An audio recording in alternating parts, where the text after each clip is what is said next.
நிச்சயமாக சர்மிளா. கொடைக்கானல் உலகளாவிய சுற்றுலா தலங்களில் ஒன்றாக இருந்து வருகிறது.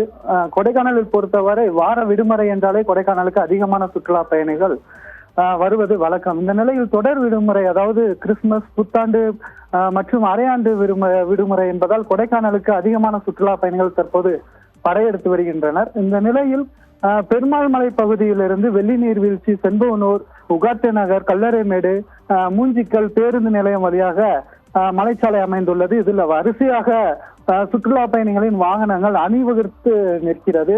நேற்று தொடர்ந்து நின்றது, அதே போல் நேற்று இரவும் நின்றது.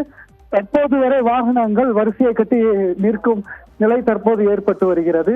மேலும் இதனால் சுற்றுலா பயணிகள், வாகன ஓட்டிகள் மிகவும் சிரமத்துக்குள்ளாகி வருகின்றனர்.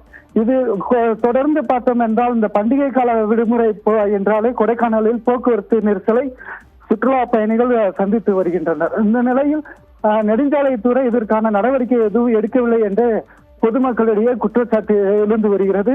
மேலும் நெடுஞ்சாலை ஓர பகுதியில் ஆக்கிரமிப்புகளை அகற்ற வேண்டும், சாலையை விரிவாக்க வேண்டும், மாற்று சாலை அமைக்க வேண்டும் என்று பகுதி மக்களின் கோரிக்கையாக இருந்து வருகிறது. சர்மிளா.